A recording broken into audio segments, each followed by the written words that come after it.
Well, thank you very much for the invitation to participate in this conference and present our work.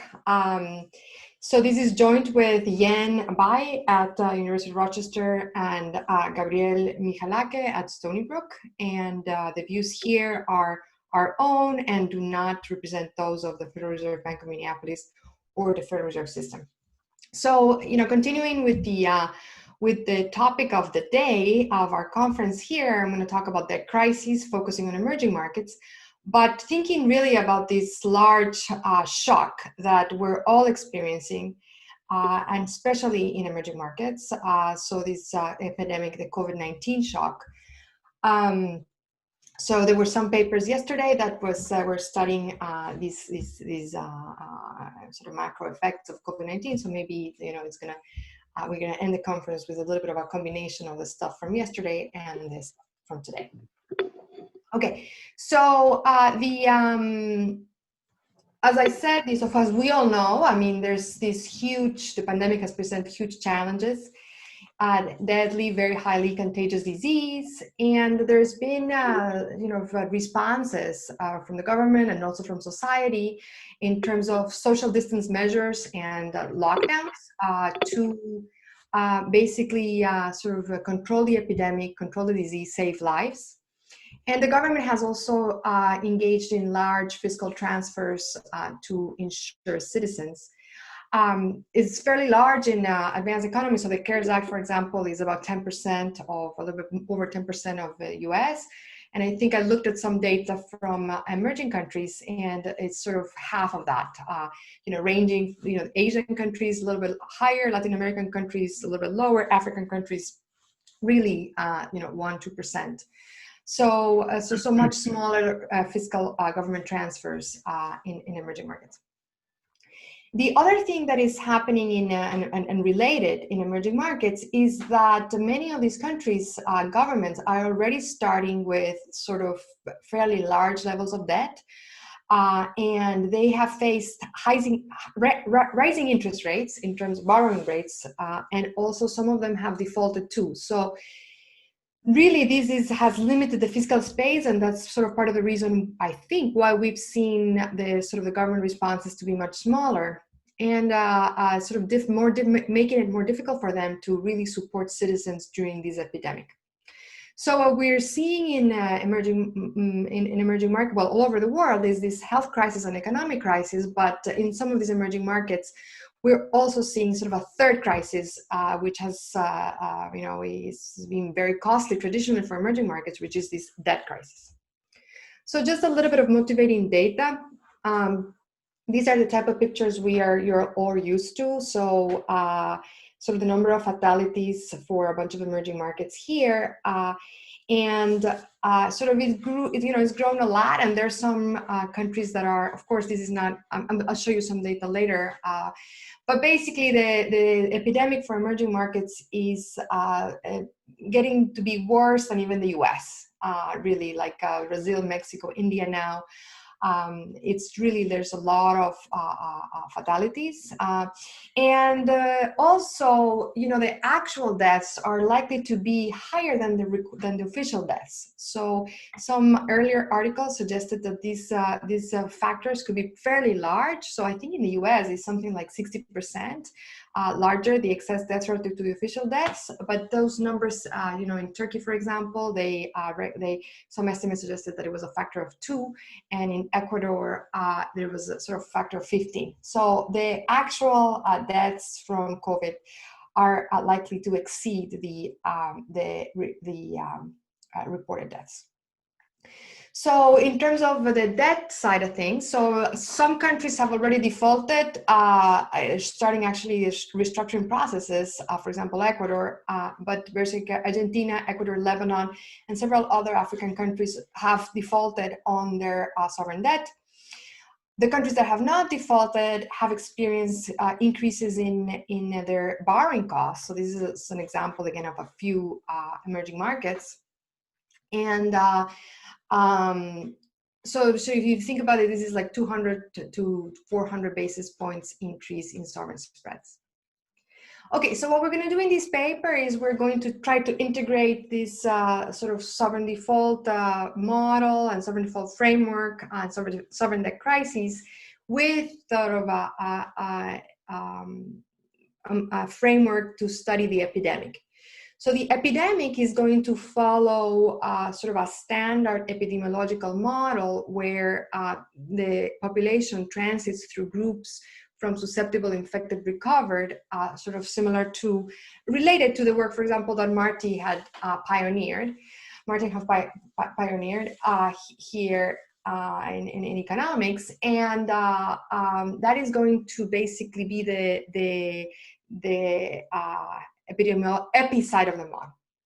The economic side of the model is going to be following the sovereign default framework, where the economy is sort of a centralized type economy that is deciding on social distance measures that we're going to call lockdowns. So lockdowns, the economy is going to borrow internationally to ensure a smooth consumption, but the economy can also choose to default on the debt. And as is standard in these epi-econ type frameworks, the lockdowns are going to be useful to contain the epidemic and save lives that are going to be valuable, but they're going to be costly because they're going to depress output. Then the economy is going to borrow internationally, and that's going to be useful to support consumption. But the possibility that the economy can default in the future, or defaults even now, is going to limit the sort of the type of the amount of debt that it can access, and that's going to limit the fiscal capacity of this economy and the ability to support consumption. We are going to make two main points in this framework. The first point is that we're going to show that this epidemic, this COVID-19 shock, can generate a debt crisis with default episodes and high sovereign spreads. And we will show you some quantitative answers to, tell you, how big they are.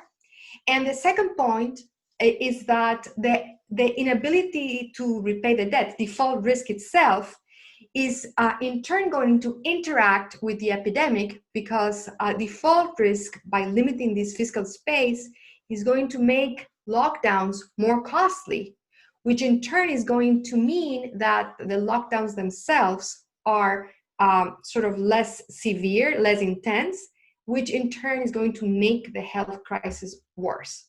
So there is going to be this two-way feedback here from the epidemic to the debt part of things, and also from the debt part of things to the epidemic. So this is the standard sort of epi-econ framework, but here we're focusing also on this debt. Now, in our framework, because debt is going to play an important role on the debt crisis and the epidemic, we are going to analyze, we're going to be able to analyze, what happens if there are debt relief policies. So the IMF, the IDB, for example, have been engaged in response to these COVID-19 shock, have been expanding the debt relief loan programs to a bunch of countries. And we're going to show you that in the context of our model, those type of policies are going to make complete sense, because they're going to sort of support consumption during this shock, but they're also going to allow sort of the prevention of a prolonged debt crisis. And also they are going to allow for better mitigation strategies and a better controlled epidemic. So these are basically the points that I'm going to make here. So just a preview on the quantitative findings. So we're going to find that the epidemic is going to lead to a debt crisis of about 44 months. Okay, and there are going to be substantial defaults and rising spreads, and this is actually going to be calibrated for an average emerging market from from some data that we have of about 30 emerging markets. So I'll go into more detail there. But when we sort of try to calibrate the model to the observe sort of paths of fatalities and observe declines in production in these countries, this is the type of numbers that we get. So sort of a fairly prolonged debt crisis. An optimal lockdown, we can analyze that in the context of our model, that basically is going to start a little bit after the epidemic starts, so 2 months in, and is going to last for about 17 months. And there's going to be sort of 6 months of fairly higher intensity, above 20%, but then sort of like a tail of increasingly relaxed lockdowns, but still some lockdowns in total for 17 months. And that is going to allow sort of a reduction in the number of fatalities that would happen in this economy, compared with an economy that there's no social distance measures. So the number of fatalities at the end from this epidemic in our context of our model are about 0.2% of the population. The welfare loss from this epidemic in our model is going to be very substantial. It's about 1% of consumption equivalents. And then, so that's going to be sort of our baseline result. And then we're going to sort of analyze sort of variations about focusing on the role of debt. So we find that if the economy were to start this epidemic with less debt, or if the economy would have lower default risk, say we're going to have an example with sort of no default risk, then the outcomes that we're going to be able to get are better. So consumption is going to be supported much more. They're going to, of course, avoid the debt crisis, and also they're going to be able to implement more severe mitigation policies that are going to reduce the fatality of the number of fatalities from this epidemic. In terms of the debt relief, so we find that a loan program, a program where some external financial assistance entity, think about it, IMF here, gives a loan to the country of about 10% of output, and is a default-free loan, is going to be repaid, and the financial assistance entity breaks even. That is going to benefit the country substantially of about like 6.6% in terms of present value. So sort of these, and I'm going to give you some more numbers in terms of the benefits of these, but basically we're going to find overall that these programs are going to be quite useful. So we're here. Can I just one question? So yes. The ability of the lockdown to reduce the fatalities is the same for a given level of debt is the same, right? But you could think that probably, given the composition of the debt, think of the government spending in the health system, for instance. Also, then the ability of the lockdown to reduce death will be different. This will have also an impact on. You're exactly right. On the default.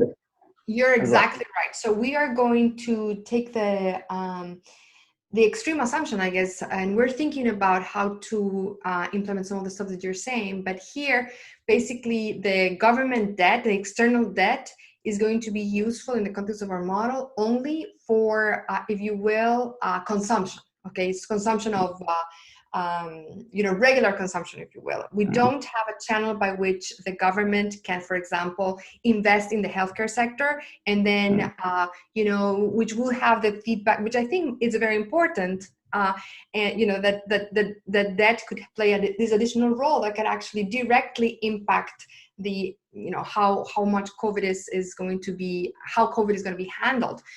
This is going to become even more relevant, once these treatments and the vaccines come in, and in terms of like who's going to pay, and how much are they going to charge these countries to do, and they don't have money. So so we don't have that part here, which I think it's sort of a very important component of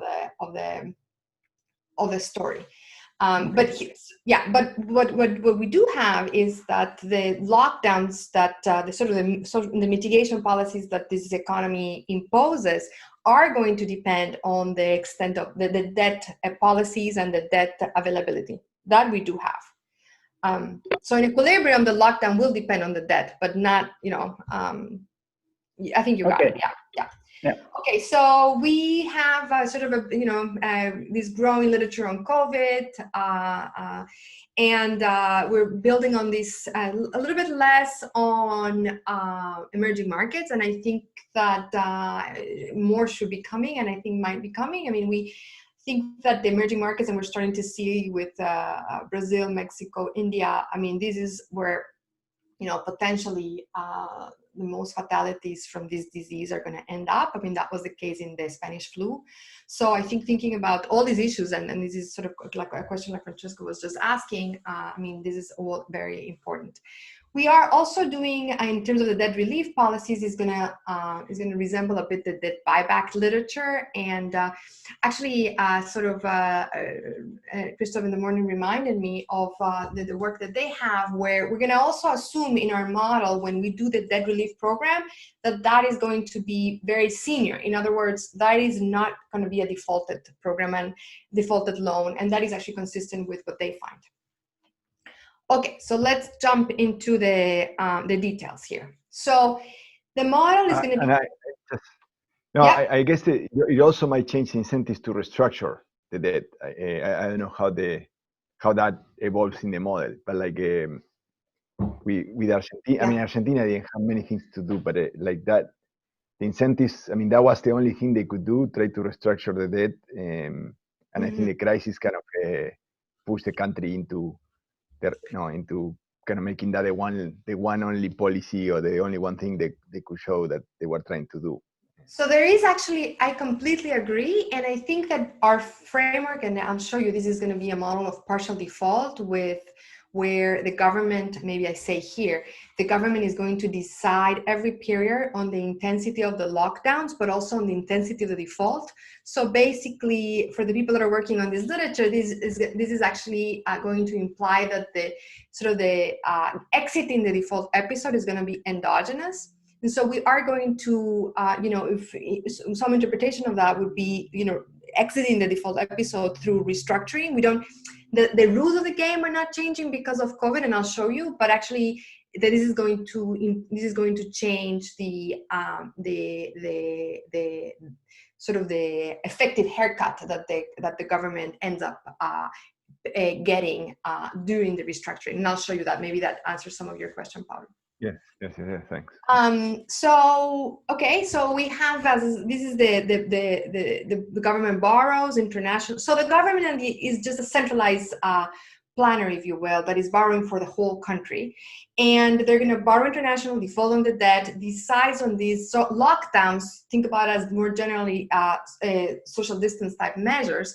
And both lockdowns and defaults are going to be in varying intensity and varying length. And we're going to analyze these dynamics during the epidemic. The epidemic is going to be an unexpected, there's going to be an unexpected shock. And you should think of this as we're analyzing transitional dynamics after the unexpected shock hits to sort of a new steady state. And in terms of population groups, economic outcomes, consumption, lockdowns, output, and all the debt outcomes, default episodes, sovereign spreads, debt. Okay, so the preferences are over two goods. One is just the regular consumption goods, and the second is life. So the way we're going to do this is that there's a disutility for fatalities that are size, the amount, how much disutility this causes is given by this parameter chi, which is going to be reflecting sort of this idea of the value of life. And so these are the preferences for the government. And output of the economy is going to depend on, is going to be a labor economy. So it's going to depend on the labor input, and labor input is going to depend on population, N, and it's also going to depend on the amount, the number of sort of the fraction of labor input that is not in lockdown. So L is the lockdown policy, and 1 is sort of the endowment of labor per person. And so the total employment is just going to be 1 minus L times N. And the output is going to be depend also on this economy-wide productivity, ZT. And now moving on to the government debt and default module of the model. This is based on some previous work, that I'm actually revising with Javier Mateos Planas and Victor Rios Rule. And so that here is going to be used, and we discussed this already, to support consumption. So this is output, this is aggregate consumption, and then the economy starts with a level of debt B, and it's going to choose some new debt, new issuances, which here is LT, at a price QT. The price here, and we've seen this already in the earlier papers, is going to reflect default risk. And it's going to compensate lenders for future default. And the government can also default on the debt that it owes with intensity D. So it, if it chooses intensity dt equal to 0, it's repaying the whole amount of debt. If it's choosing intensity D equals to 1, then that is going to mean that it completely defaults. So the good thing about default is that you don't have to pay the debt, okay? But as is standard in these type of models, there's going to have to be some reason for why you repay debt at all. So here, we're gonna assume that if the government were to default, that is going to affect the productivity, that is gonna lower the productivity of output, okay? And this is fairly standard in the literature.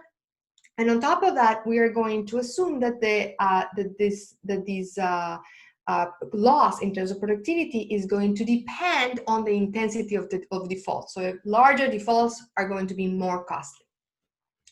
So when the government defaults on a certain amount, say it doesn't repay a particular fraction of the debt that it owes, what's going to happen with the debt is that it's not going to be eliminated. Is going to basically be added to future debt obligations for the government. So DT plus BT is going to be added to the future. So this, you should think of this as the arrears, which we have a lot of data on this for emerging markets. So the countries have a lot of arrears all the time, not all the time, but maybe 35% of the time. So these arrears are going to be just sort of like added to the amount of money that the government has to pay the next period. But there's going to be a fraction, only fraction cap of the arrears of the defaulted debt accumulates as arrears. So this is why, going back to Pablo's point here, so the default episode is going to end. So if the government decides to default, for example, today, chooses the positive, then it's going to start the default episode, and it might default continuously, period after period, and the default episode ends when basically the government decides to stop defaulting. Okay, so in that sense, this is how the default episode in this model is going to be endogenous. And yep. So then I guess just to make clear, so there are two differences, I guess, with what you call the baseline model or your model in 2008. Is that so you can choose a D that is not just 0 or 1, but it's something in between. And then you have a kappa that is not 0, but is something positive. Exactly. That is okay. 100%, yes. Plus, an additional thing is, which is not going to be, this is sort of the details in this paper, the government can always borrow. It's going to choose not to borrow in periods of default because the interest rates are going to be very, very high. So endogenously, there's going to be restricted in the amount of borrowing that the government issues. But it's not that we sort of made an assumption that you cannot borrow during the default episode. That's going to come out endogenously in the model. Oh, Cristina, sorry, one question. Yes. Facundo. Yes. Isn't it this exactly the same as an economy with state contingent bonds or other securities, that you can solve it with other securities and then you map the default rates that generate that equilibrium? Because basically you are doing the debt state contingent in every period, right? Sorry. Yeah, so the one thing though is that here there will be a cost associated with default that are paid in equilibrium path. So that's one thing. The other thing is in the context of COVID, for this particular paper. So in the paper with Javier and Victor, we had shocks. So I don't think that this could map into a sort of an efficient type arrangement or efficient contract. In the context of COVID, this is really a like a perfect foresight type exercise. And of course, there's the unexpected shock in which is going to generate some default. So maybe it might be easier to, but I haven't thought about it. But it might be easier to write it in sort of a different way, more sort of this efficient contract type way through the exercise. Yeah, because it doesn't need to be efficient. You can think about an economy where there are a complete set of available securities and the prices don't reflect efficiently. I mean, you may have an inefficient equilibrium state if the prices are not the right one. And it sounds to me like that. We can discuss this later. Yes, sorry. Maybe right for this particular model that doesn't have really more shocks than the first shock. But basically, this is going to lead to a sort of a situation where defaults are gonna the length of default and the extent the length of the default is gonna depend on everything of this economy, and that's why we're gonna. So, for example, for the COVID example, I'm gonna say sort of the disease is going to last about a little bit over a year here, like say a year and a half, or maybe a little bit less than 2 years, and the debt crisis is going to last close to 4 years. So, and this allows me to sort of make that comparison, like how much persistent the debt crisis is relative to the shock because of the structure that we have here. Okay, so let me move on. The price, as I said, is going to compensate investors for future defaults, so they're going to break even. The COVID shock is going to sort of hurt investors a little bit, and I'll show you because it's unexpected. But from a period, so after the news arrives, then these prices of debt are going to be compensate them for any default. So as is a standard in these type of models, the default is going to be more likely when the debt is high. This is when the benefits of default are higher. When the output is low, or when the bond price is very low and it's very expensive to roll over the debt. Okay, so that's some details on the economy side. On the SIR side, and I'm sure all of you have already know this, so maybe I can go very quickly. So this is a standard.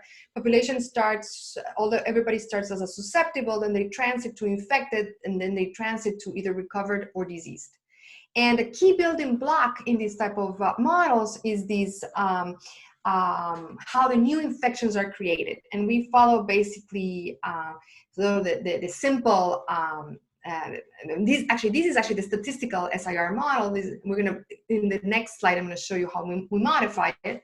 But here, this just says that the probability that a susceptible individual gets infected is gonna be increasing in the number of infected already in the population, and this parameter pi x, which is gonna be related to the famous reproduction number. And then as sort of susceptible individuals become infected, then the susceptible populations decrease, the infected populations, evolve, and then they exit the infected state by either recovered or dying.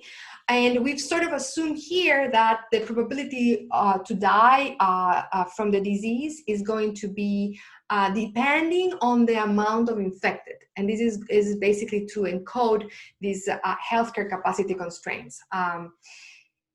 So the way we modify this building block of how new infections are created is sort of following this Alvarez-Argentilipi paper, where basically lockdowns are going to reduce the market activities, the people in the market, and that is going to enter into sort of the effective number of people infected and susceptible here. And this is how lockdowns are going to be useful to reduce the infected in any period, But of course, as we've all sort of learned through these SIR models, these lockdowns are also going to change the endpoint, so the number of eventual deaths that these epidemic generates. And the lockdowns are going to sort of alter the epidemic. So what we do, combine these two things into a one centralized problem where the government has as a state variables the population groups, and it understands how these population groups evolve, and it also has debt as a state variable. And these sort of, depending on these states, the government is going to be choosing how much to borrow, how much to default, and how much social distance measures to induce these lockdowns. And they understand that they do this maximization subject to their budget constraint and the evolution of the population groups. They also understand, and this is going to be important here, that the result of this framework is that the bond price, the interest rate at which governments can borrow, is going to depend not only on the level of debt, but also on the evolution of these population groups, on the epidemic. And so this is why and I'm gonna go back to the point that I said earlier here. So when the epidemic hits, there's going to want to be a strong force that wants to lock down, sort of induce lockdowns to reduce the epidemic. That is going to, because it's very costly to have all these fatalities, and that is going to reduce output, and that is going to also reduce the prospects of future repayment, okay? And that in turn is going to lead to sort of induce the government to make it more beneficial to default on the debt, because the debt is sort of not adjusting, given the lack of fiscal space in terms of very restricted borrowing conditions that cannot support consumption, then that is going to lead to the government wanting to default more. Sorry, Cristina, can I interrupt you? Just a couple of questions. So the first one is about the uncertainty about the evolution of the epidemics. Yeah. So once we decided the lockdown, there is some uncertainty about the evolution of the epidemics, or everything is done? In this model, there's no uncertainty. Yeah. Okay, and the second one was whether there is a difference between the outstanding debt that you have to repay when the epidemic comes, and the new debt that you can issue, which is related to the lockdown measure that you choose. Because, in some countries, they had this type of debt issuance where they try to relate it, the COVID bonds, this type of stuff. That's an interesting question. We don't, so maybe I can go back. So the debt is sort of, the way we think about this, and actually I'm presenting with the short-term debt, but this actually is going to be with long-term debt in the quantitative stuff. It's just, combined, an aggregated level of debt that the economy just has to, pay. And this sort of structure, this structure of arrears that we've done here allows us to just have that one state variable that basically summarizes the sum of all the debts and arrears, and when we have the long-term duration, all the issuances. So we do not distinguish between the two types of debt. That might be actually that would be interesting here because of the COVID. It might also be doable because it's usually, I say those things are not really doable because just the number of state variables can just explode. Here, because it's perfect foresight, maybe we can think about that. But right now, no. So all the debt, basically, you start with some debt today, and it just tomorrow is going to be the amount that you didn't pay, the arrears plus the new issuances, and all of it is just one. And I think part of the issue too is that the way that we do it here is that the default is on all your outstanding debt. We cannot. You can vary the degree. The sort of you might default only on 5%, 10%, 15%, but basically all the face value of the debt is to sort of repay. There's no difference. You can probably put an accounting framework and maybe distinguish there, but from the economic point of view, you should think about this as just sort of you pay a fraction of the outstanding debt, and everybody is treated the same. Yeah, just the intuition I had is like, at this point in time, many countries are doing the lockdown at the same point in time. So many countries are issuing new debt. Yeah. So probably the price they are paying on it is not directly related to what they had as a debt before. Mm-hmm. It could be in either sense, either they pay more or less, I don't know, but it could be related to this fact that everybody's issuing new debt related to the lockdown at the same point in time. I don't know. I mean, if you think about in the context of short-term debt, and suppose you don't default, the price of the new debt is going to be just the price of the new debt. There's not going to be connection between the old debt and the new debt if you don't repay. Right now, there's only connection if you arrears. Now, with long-term maturity, it's no longer as clean, the distinction, because everything is sort of one bucket of debt. Okay, let me just give you a little bit of the debt relief program, one equation here. And so we're going to look at this debt relief program, and this financial assistance is going to give the country a loan of size F, and we're going to choose that to be 10%.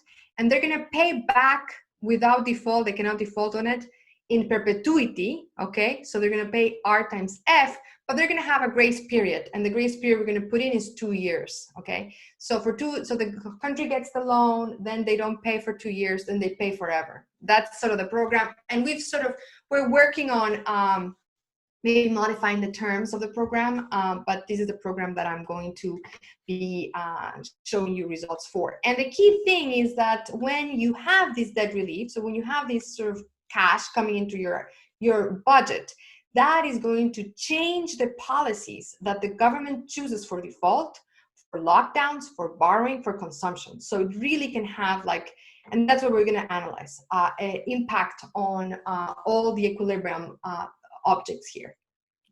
Cristina, okay. quick question about the relief. So the relief, you do it once and for all, or you do it every period?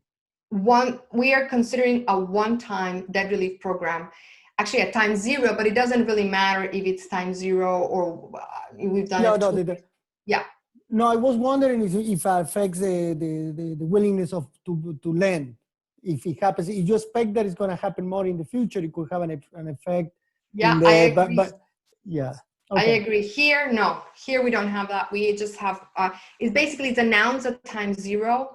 And we've done some experiments sort of, saying, oh, maybe not at time 0, but 2 months after, or 3 months after, or 4 months after, and the results don't change. So it's just, we should think of it as a sort of a one-time program that is announced at time 0. Mm-hmm. But is it the present discounted value that's important, or is the timing? I mean, to the extent that you just use it to pay off your debt, your current debt, the timing, is that important? It is. It turns out that we're going to have we're going to be a little bit schizophrenic here, in a sense that this is going to be a weekly model because of the epidemic. So we want to really look at things very quickly. So 10% of annual output of F in this debt relief program, you're not going to be able to really consume the whole thing in 1 week. So it's going to have to, you're going to have to, smooth out that loan by changing your debt. And that's going to be sort of endogenously in the context of the model. So, yeah. So it's going to affect consumption, but the timing is just basically going to be dictated by the government. Okay, so quantitative analysis. So we are, I think we're okay with time. So we are going to parameterize, and we're still actually trying to get to a better calibration, but we're going to show you more the data on emerging markets on fatality and output that we have. And I'm going to show you some paths.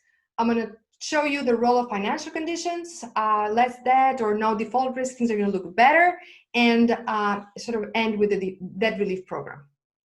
Okay, so the literature, so the parameters that we choose, some of them are coming from the literature. And in particular, so some important parameters are these parameters controlling the default cost function, how productivity is depressed when the country defaults. And this is going to be increasing and convex actually in default, and the parameters of that function are going to be taken from my previous paper with Javier and Victor, where we estimated them to 35 emerging countries. Then we're going to assume there's other parameters. I don't think they're so crucial here. We're gonna assume, as I said, that the fatality rate from given are going to depend. There's going to be an exogenous component, so this is going to be about 0.25% of your of the probability of dying comes exogenously. You can't do anything about it. But then there's going to be another component that is going to depend on the degree, how many infections there are in the economy. And we are going to do a moment matching exercise for these two death parameters, okay, in this function. Also, the if you will, the reproduction number, okay, that's also going to be calibrated within the context of the model, and also the value of life. Okay, those four parameters are going to basically be informed by paths of daily deaths in emerging markets, and I'll show you the paths next, and also by the paths of output, and we're going to use industrial production here for because of the monthly sort of high frequency data to basically that we've observed since the beginning of 2020 to basically, so that those paths are going to inform how to calibrate this model. And we're also going to want to have a sort of fixed cost of default to get a debt to output ratio of 30%.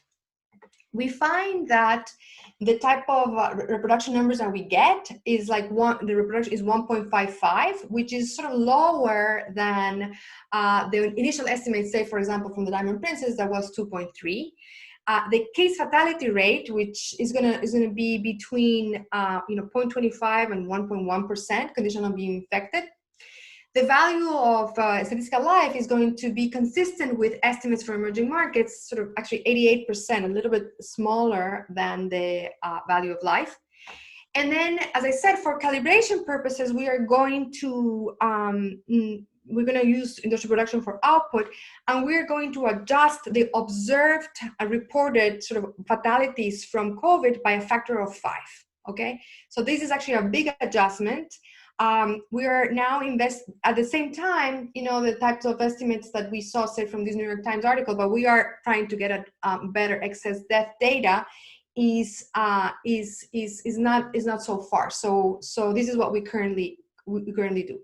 Just to give you a sense, so this is going to be the data of emerging markets. So we collect data for I think it's something like 30 countries here in different in Africa, Asia, Eastern Europe, and Latin America, and compute the average daily fatalities per 10,000. So this is the path, just to give you a sense, sort of this peak point that we have here in June, and we should update the data now. We have maybe one more month or two.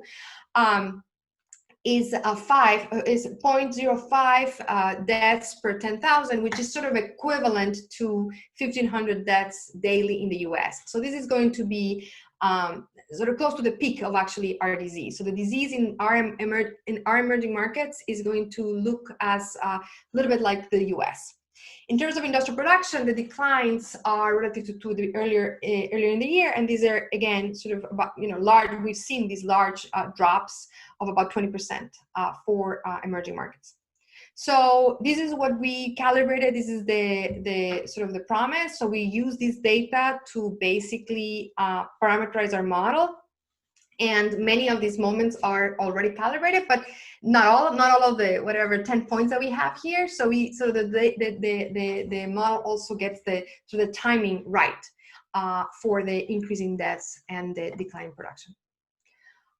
Okay, so that's sort of the fit. Now let me give you more information on what the model predicts. And this is going to change a little bit. So I'm going to show you in terms of weeks. This is a weekly model. 0 is when the epidemic occurs.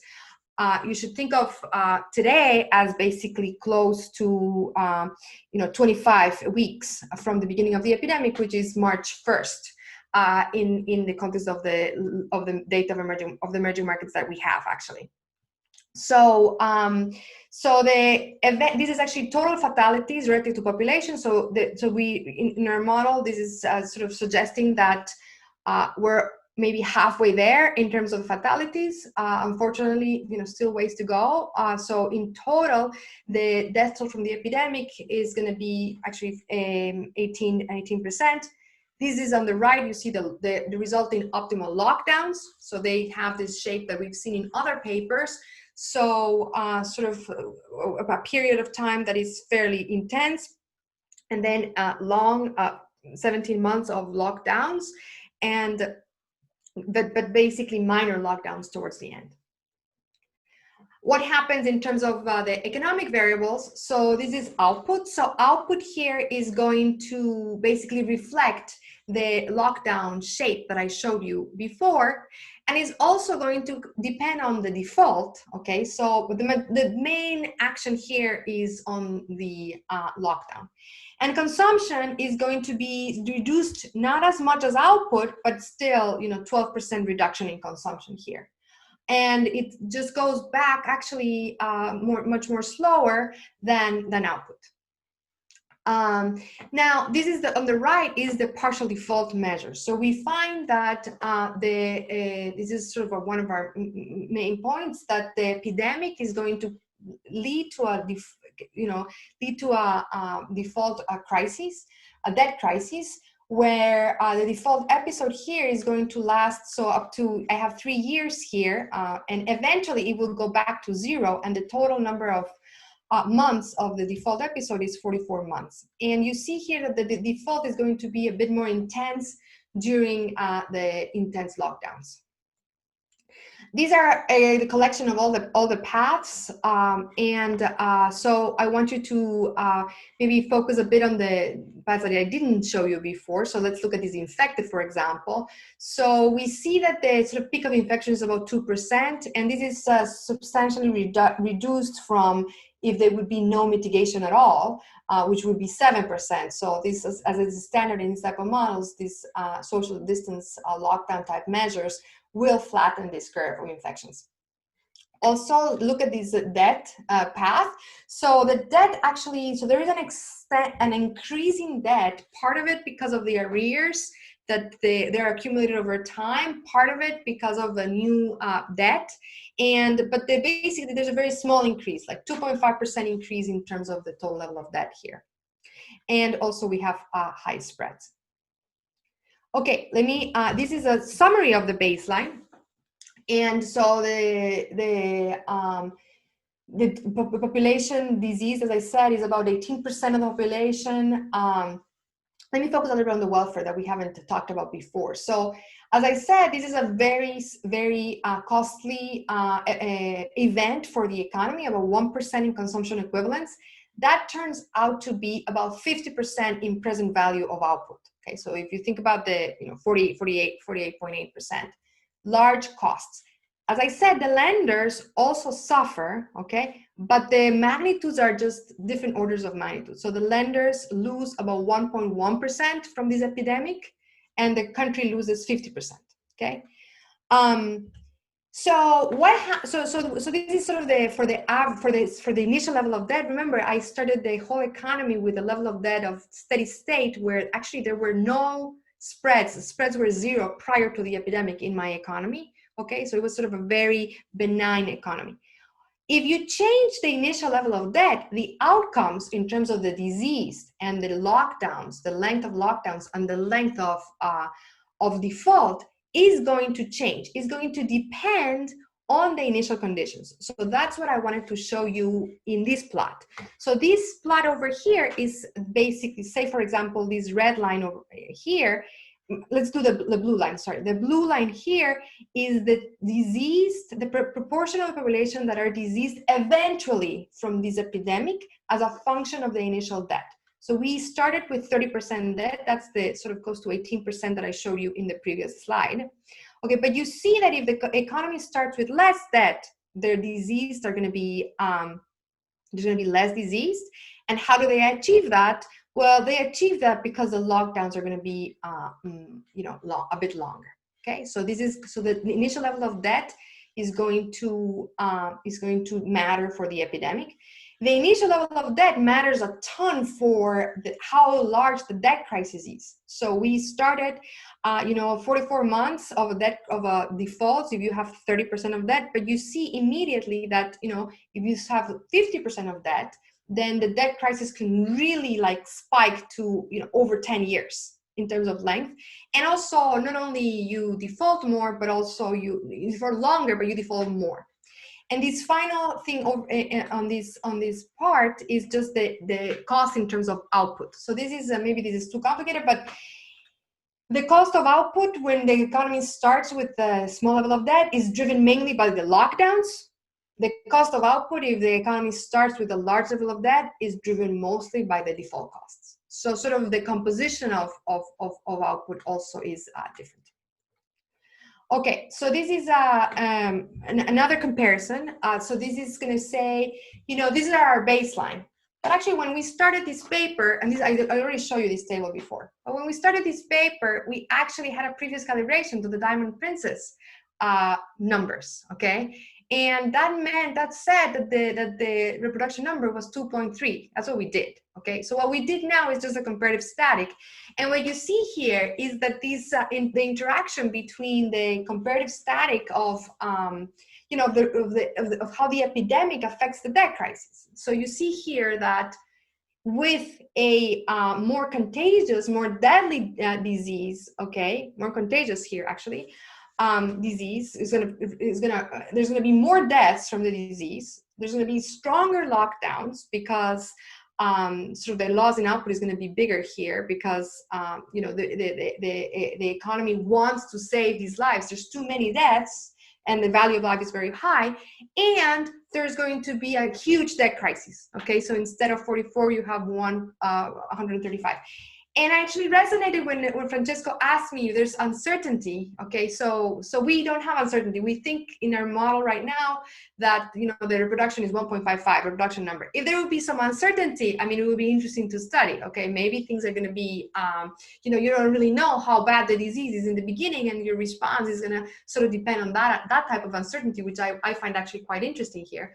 But this is just saying sort of if, that the epidemic characteristics is going to have sort of a very large effect on the epidemic, but also on the debt.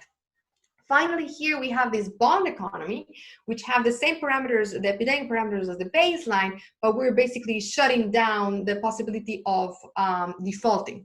And you can just borrow and smooth consumption. And you see here that there's a little bit less death, okay? So it's not necessarily super first order, but it's in the direction, okay? But just the debt, you can just ramp up the debt and consumption can be very, very flat.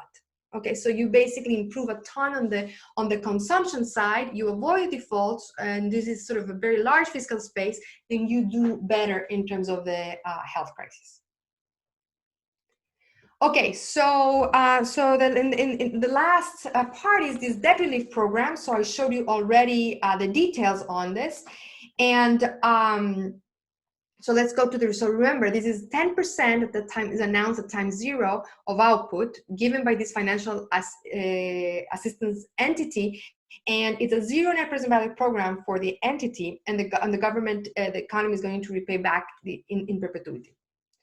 Okay, so look at the baseline first. So the baseline is this economy that started with 30% debt. So it gains sort of 6.6%, okay, in terms of present value of output. So this is really useful. Why is it gaining so much? Well, it's gaining because first is reducing the debt crisis. So the debt crisis was 44 a month, and it's sort of reduced by 30. So it almost eliminates the debt crisis. And then also it uses the extra funds to improve on the mitigation side and sort of reducing the fatalities. If you do this program now across different levels of debt, so this is for an economy, our baseline economy that starts with 10% of debt, 20, 30, 40, 50, you see that these gains are actually non-monotonic. Okay, and they and the use of the fund is also different. So let me just start with the easy one. If you start with an economy that starts with a lot of debt and is defaulting a ton, okay, then it's just going to use these debt relief funds to save on the default cost and try to avoid the sort of reduce the debt crisis as much as possible. And they're not going to really use these funds for any sort of mitigation issues. Okay, it's still very good for them because it's, you know, the debt crises are very costly, so this is still very useful use of funds, but it's just not on mitigation. If you start them, on the other hand, with 10% of debt, then basically this is when the economy is going to use the funds mostly for investment, okay, for investing in new lives. So we were looking at a paper yesterday about debt relief for, Adrian was talking about this as a debt relief for states and consumption. And this is sort of this idea that when you have an investment technology, okay, so here you have an investment technology through mitigation in lives, okay, the debt relief policies can be basically, you know, some inflow of cash or reduction in debt or some inflow of cash can really help sort of prevent this underinvestment that is arising because of the debt overhang. And you can see here that that's where sort of when you have low levels of debt and you don't have, you still have restricted fiscal space because this economy has default risk, but you basically can use the extra funds. You don't really worry about the default, but you use these funds to really improve on the investment of mitigation investment in this pandemic. Now, if you would think that sort of the financial assistance entity is limited in terms of the who it wants to lend, okay, our work suggests that, I mean, this is for economists, this is very natural. You know, you want to give the money to the economies that are marginal in terms of the levers that they have, the problems that they have. So here is the epidemic, they cannot really, they're not doing enough in terms of the lockdowns because it's so costly given the fiscal restrictions. Okay, so if you give them money, they can just do that better. Second, when they have a lot of debt, they are defaulting and having these very costly debt crises. If you give them money, they're going to reduce that too. So you know, the best, if you give them to the economies that are marginal, that can have, say, you know, 30-40% of debt, that are 30-35 actually % of debt, they're going to be using sort of these two levers. That's going to be the best. Okay. So that's it. So let me conclude. So we've sort of created this, we've developed this framework that have combined the thinking about the pandemic with the debt crisis, and we've sort of analyzed these interactions between those two, and provided a sort of a framework where debt relief policies of the form that we are seeing right now, you know, through mainly multilateral organizations, have large debt relief, large social values. Thank you. Okay, thank you, Cristina. So are there any questions from the floor? Yeah, can I make just a comment? So it's Sure. you having the, I mean, you don't have endogenous reaction of the people, even if you don't have the lockdown, right? So all the burden of controlling the pandemic is in the government, right? Well, you know, we don't really have, we don't take a stand on whether this is self-lockdowns. So this is really social distance measures that the consumers self-impose, or the government imposes on them. In fact, we were talking with Gabriela and Yen that maybe we should change the name from lockdowns to something else. Because this is really like, we don't really know whether, even with their, usually, you know, if there's no default risk, say the work by Scheimer and Farbuti show that in this type of framework, except without default, you would have that the government wants to, or even the work that Marty has that there's this extra need for the government intervention to impose lockdowns beyond what the people would do themselves. here in this model, we probably have some of that, but we also have the fact that lockdowns create, debt crisis, and or potentially could lead to debt crisis. And if the people are not internalizing that extra cost, they might want to lock themselves out more than what the government will want them to do. So those sort of issues of and disentangling how much of this is really policy induced versus self lockdowns, this model, we're not there in terms of that. So I don't want to say that this is just the government. This is just what the planner would do in a centralized fashion, but we haven't really distinguished between really policy or what the consumers would do themselves. No, but my point was, I understand what you want to do, and I think it's okay, that's simple, but I was wondering if you can put in a reduced form in some way, like supposing the output cost, that you have the output cost of default, that is sort of a reduced form. And you can include also, suppose like there is an output cost of having a lot of, debts or a lot of sick people. And that would interact also with, because suppose the output is falling just because people are getting sick and you're already paying the cost, that is going to interact with the default. Yeah, right? yeah. I agree with that. Yeah, that we could definitely do. I mean, here we do have directly the cost of debts because there's the value of life. So we do have that, and that's driving, of course, many of the results. But yeah, so we don't have, for example, that the infected reduce productivity or stuff like that is certainly important and in the literature. But this is we could potentially think about that too. Any other question? No, I guess in Latin America or many countries, we've seen a lot of heterogeneity in terms of the response to the government or the severity of the lockdowns and I was wondering if the variation in initial conditions, like the levels or like the likelihood of getting a problem by MF, how much of that can explain the heterogeneity within the data, if you have looked at that as kind of like the initial.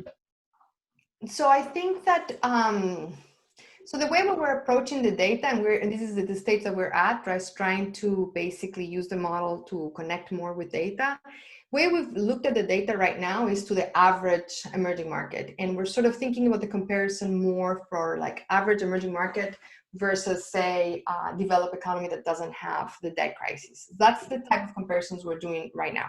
Now, we have looked at some data, some cuts of the sample of countries that we have, the 30 countries that we have, based on credit ratings, okay? And it does seem that the countries that tend to have worse credit ratings within the context of the group of emerging countries that we have more fatalities relative to countries that have better credit ratings. Okay, so the correlation is there in terms of our mechanisms. Now, it doesn't. There's very, very big outliers. Okay, and Argentina is going to be one of them. I mean, Argentina is maybe late in the game in terms of the epidemic and unfortunately catching up, but the data that we had looked so far, maybe a month ago or a month and a half ago, basically Argentina was an outlier because it really was not doing well in terms of the debt crisis, and it really did not have very severe health crisis.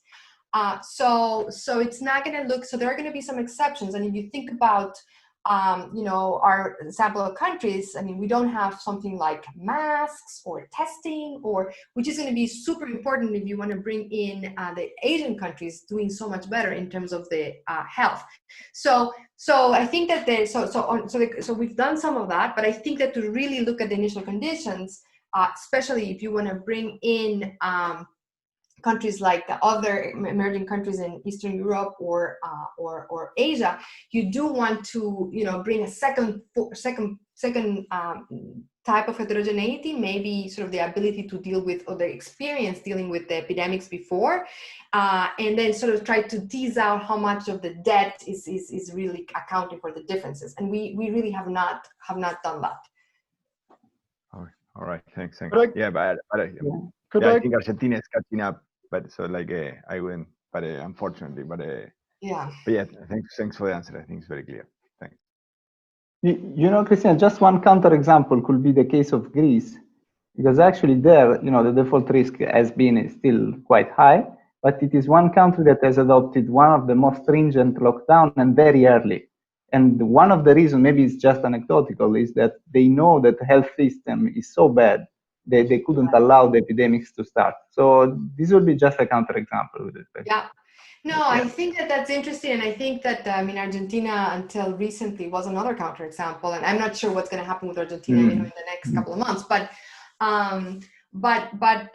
there's so that's why the way we approach the data right now is trying to think about sort of on an average emerging market, where which is already thinking about these paths, which is sort of trying to connect a little more with the data.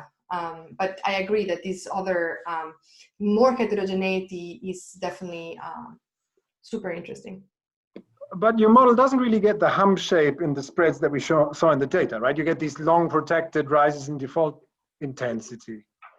We actually do. So let me, so we're still, maybe I shall show you one more slide on this. We are working on how to match the, let me see, I had one extra one for these. So this is something. So the spreads that I showed you earlier included only the countries that did not default. Here in the data spreads, I added the super high spreads of the defaulting countries, so both Argentina and Ecuador, and they basically ramp up the level of debt. So this now, but the only thing is that the data is mainly CDS spreads, credit default swaps.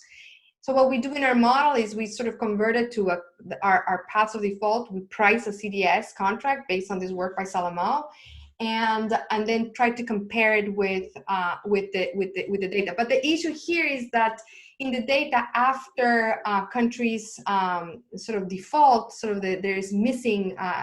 They don't trade credit default swaps anymore. Anyways, we're still working on how to compare this data. We do have this, and in the CDS spread, we have this elevated CDS spread that falls very slowly, whereas in the data, it seems that it ramps up more on impact, but then it falls faster.